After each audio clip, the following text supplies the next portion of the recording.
All right, hey, seventh period. Sad to say that I'm not here today, but I thought it would be nice if you could get the same kind of education that everybody else is getting. So I'm here with third period, and we're going to go over class. Say hello, third period. All right, good. Yeah, they're pretty good. All right, so let's talk about this section right here. We begin with this conversation between the manager and his uncle that seems super creepy, and if you got a creep vibe from it, that's because you should. What's happening is the uncle and the manager are discussing their promotion and their movement within the company. The manager really wants to get promoted. But he is afraid that since Kurtz is so good at his job, that Kurtz is going to get his promotion instead. They have heard a rumor that Kurtz is sick.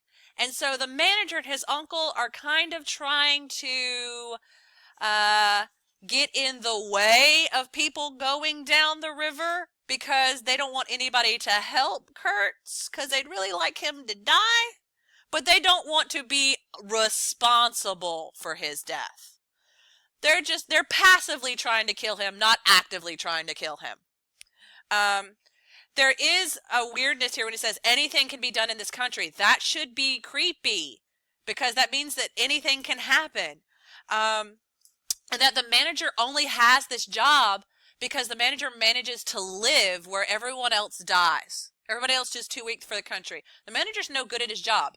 As soon as somebody shows up that can survive the sicknesses and is good at the job, the manager's out. And he knows it. That's why he's worried. But luckily, if you go down here, he says, the wilderness, it works like a charm sending them out there. They die so quickly. The manager keeps his job because other people die. That's the only reason. So if you are successful because other people die, that's not really a success. That's terrible. Sadly, that's just bad. Okay. Then we go over here to the Eldorado exploring expedition. They went into the patient wilderness.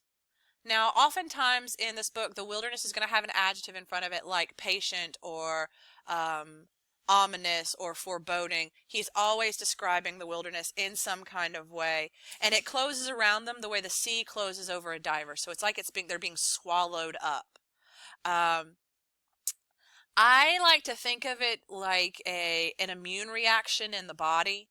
Like if you get a splinter in your body, your flesh swells up to keep it still so it doesn't go any further into your skin. That's why swelling happens. And it gets infected because that's your white cells throwing everything it's got at that foreign invader to kill it. So that's kind of what happens here. The wilderness has this immune system. It's throwing everything it possibly can at these invading Europeans, and it's killing a lot of them. So, and we start here, it starts by killing the donkeys, which is not a good thing. That's a bad sign that your pack animals are dying. If the pack animals can't live, then that's going to go poorly for you. And then he starts to begin that he feels excited about meeting Kurtz. So now we're beginning to feel that kind of excitement. If you have finished chapter 2, you know the power of disappointment is rife in chapter 2 because he starts out so excited about meeting Kurtz, and by the end, it's disappointing. It's like learning that your heroes are not actually heroes. For instance, Cosby. You know, like I loved Bill Cosby as a child. Loved Bill Cosby. Now I'm not sure. In fact, I'm real sure. I'm sure I don't like Bill Cosby. So that moment when your hero fails you, that's one of the things you're going to see in chapter 2. We have this weird moment here as well, where it says it was just 2 months from the day we left at the creek when we came to the bank below Kurtz's station. That is current Marlo, old Marlo, talking about how long it takes. It's going to take 2 months to get to Kurtz. This chapter 2 takes 2 months. So it might understand a little bit why it's difficult to read it, because it takes 2 months. All right. If you got a question at any point in time, just stop me. All right. Going up the river was like traveling back to the earliest beginnings of the world. This is Marlo beginning to talk about how weird and strange it is to be here in this place. It's like nowhere he's ever been before because it seems so old, so primitive, so primeval. And he's not used to that. He's used to England and France, where you got pretty little gardens and roads. There are no roads here. Then you have this line that, if you are familiar with Dante, it seems kind of strange because he says there was no joy in the brilliance of sunshine. You know from Dante that sun is always good. But here it's like the European invaders don't find the joy in the sunshine. Perhaps because it's not meant for them. It's not their sunshine. And so we have this idea continuing onto the next page, where he talks more about what it's like. Then we get him talking about this part. And I mentioned this at one point in time. He says half a crown a tumble. That's sort of an off-color remark. It's not for polite company. And somebody on the boat is like, hey Marlo, don't talk about that. That's not polite. So this is a break in the narration almost, where somebody, because sailors get to be colorful. That's one of the things they get to do. They get to be dirty. And Marlo is being a little dirty, and somebody gets a problem with it. And then he goes, oh, I beg your pardon. I forgot the heartache, which makes up the rest of the price. That's a sorry, not sorry.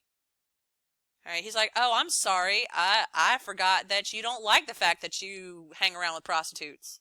That's a sorry, not sorry moment. Marlo does still have some attitude. Now, let's talk about cannibals. Okay. What do we know about the cannibals? They have filed teeth. That is the only reason they are called cannibals. They file their teeth. What are some possible reasons you might file your teeth? To look scary. To intimidate. If you are a warrior, one of your main weapons is the fact that you look scary. Because if you win the fight before there's a fight, you win the fight. The best part about fighting is not fighting. And so they file their teeth to look scary, to look intimidating. So the Europeans show up and they see these people with filed teeth and they're like, oh my God, they file their teeth because they eat people. They do not, in fact, eat people. That is not a thing that happens here. There are rumors of cannibalism in every culture. It was one of the chief ways that one culture dehumanizes another culture. We go, oh, that culture, they eat people. Yeah, that's not a cultural thing. Eating people is a desperation thing, and white people have done it too. I reference the Donner Party as one of my favorite examples. It is, in fact, a party you do not want to be invited to. If you want to know more about it, look it up. The Donner Party, D-O-N-N-E-R. Spoilers, there's some cannibalism. Alright, so I like the fact that he calls them fine fellows cannibals. You cannot be a fine fellow and also a cannibal. Those two things are mutually exclusive. So, it's kind of like here in the United States, when we refer to Native Americans, we call them Indians, even though they are not in India. One of these terms is the real term, and one of them is the term we use. So we use the word Indian, but really we should be saying Native American or indigenous people. They are fine fellows, but we're calling them cannibals because that's what everybody else calls them. They are not cannibals, just like Indians aren't Indians. He says, they were men one could work with, and I am grateful to them. Why does he like these people?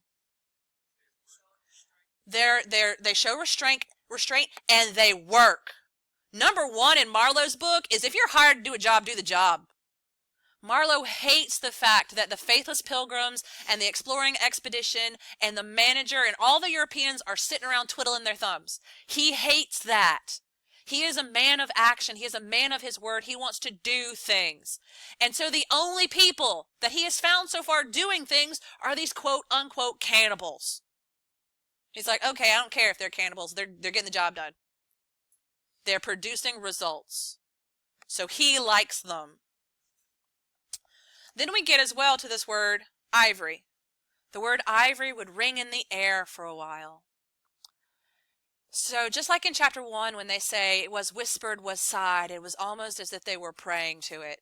By the way, if I have a line memorized, you should probably just know that line. Was whispered, was sighed, it was almost like they were praying to it. Here we have another reference to ivory. We have ivory being ringing in the air.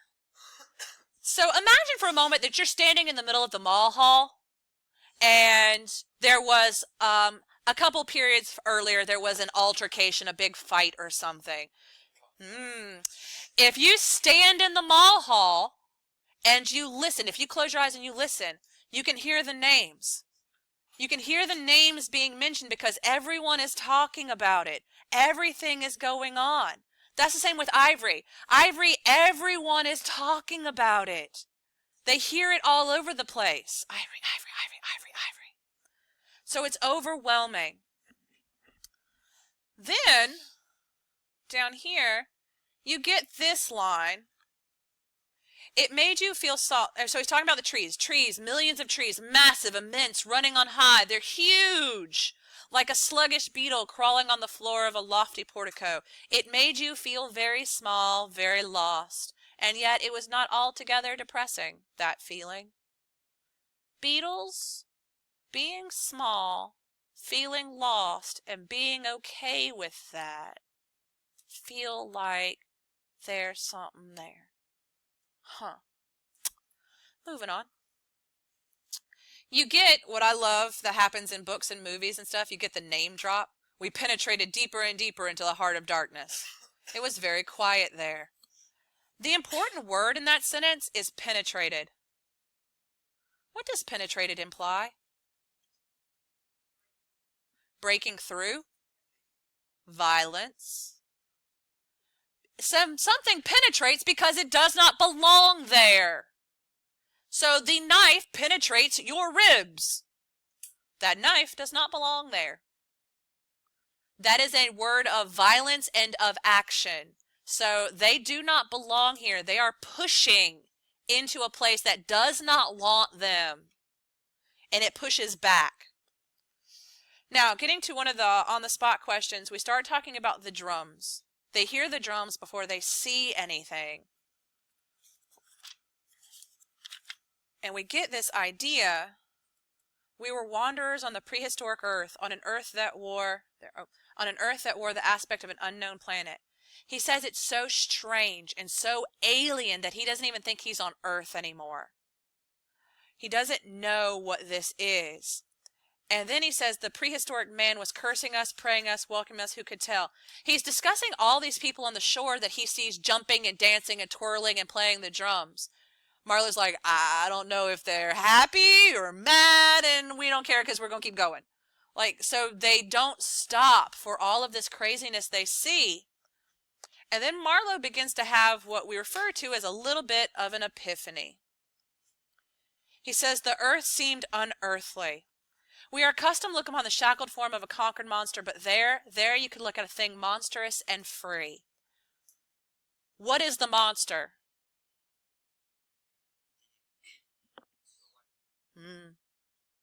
Nature, wilderness.